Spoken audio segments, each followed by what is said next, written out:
Voting മെഷീനെ കുറ്റം പറഞ്ഞുകൊണ്ട് മഹാരാഷ്ട്ര നിയമസഭാ തെരഞ്ഞെടുപ്പിലെ തോൽവി മറക്കാനുള്ള കോൺഗ്രസ് ശ്രമത്തിന് തിരിച്ചടി. ലോക്സഭയിൽ കോൺഗ്രസ് സഖ്യത്തിന് 31 എംപിമാർ വിജയിച്ചപ്പോൾ EVM നല്ലതായിരുന്നു എന്ന് മഹാരാഷ്ട്ര BJP അധ്യക്ഷൻ ചന്ദ്രശേഖർ ബാവൻകുലെ ചോദിച്ചു. വോട്ടെണ്ണലിൽ ക്രമക്കേട് നടന്നു എന്ന ദ വയർ ഉൾപ്പെടെയുള്ള മാധ്യമങ്ങളുടെ പ്രചാരണവും പൊളിഞ്ഞു. മഹാരാഷ്ട്ര നിയമസഭാ തെരഞ്ഞെടുപ്പിൽ ദയനീയ പരാജയം ഏറ്റുവാങ്ങിയതിന് പിറകെയായിരുന്നു വോട്ടിംഗ് മെഷീന്റെ വിശ്വാസ്യതയെ ചോദ്യം ചെയ്ത് മുതിർന്ന കോൺഗ്രസ് നേതാക്കൾ രംഗത്തെത്തിയത്.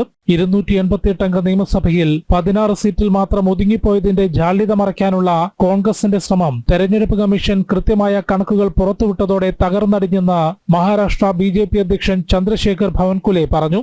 കഴിഞ്ഞ ലോക്സഭാ തെരഞ്ഞെടുപ്പിൽ മഹാവികാസ് അഘാഡിയുടെ 31 എംപിമാർ തെരഞ്ഞെടുക്കപ്പെട്ടപ്പോൾ EVM നല്ലതായിരുന്നു. അതുകൊണ്ട് EVMനെ കുറ്റം പറയുന്നതിന് പകരം ആത്മപരിശോധന നടത്താൻ കോൺഗ്രസ് തയ്യാറാകണമെന്നും ചന്ദ്രശേഖർ ബാവൻകുലെ വ്യക്തമാക്കി. जो चुनाव हुए लोकसभा के उनके 31 सांसद चुन के आए, 2 अपक्ष, तब क्यों नहीं EVM पर सवाल खड़ा किया? तब EVM बराबर थी, तब EVM खराब नहीं थी.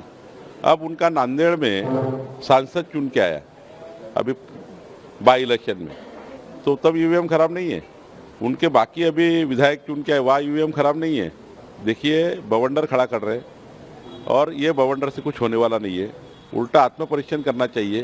സംസ്ഥാനത്ത് പോൾ ചെയ്തതിനേക്കാൾ 5 ലക്ഷം വോട്ട് കൂടുതൽ എണ്ണിയെന്ന ദ വയർ ഉൾപ്പെടെ ഒരു വിഭാഗം മാധ്യമങ്ങളുടെ റിപ്പോർട്ട് വസ്തുതാവിരുദ്ധമാണെന്നും തെരഞ്ഞെടുപ്പ് കമ്മീഷൻ അറിയിച്ചു. പോസ്റ്റൽ വോട്ടുകൾ കൂടാതെയുള്ള കണക്കുകളാണ് മാധ്യമങ്ങൾ റിപ്പോർട്ട് ചെയ്തതെന്ന് വോട്ടിന്റെ യഥാർത്ഥ കണക്കുകൾ പുറത്തുവിട്ടുകൊണ്ട് കമ്മീഷൻ വ്യക്തമാക്കി.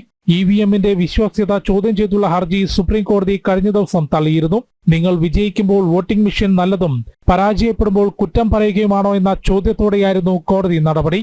ജനം, ഡൽഹി.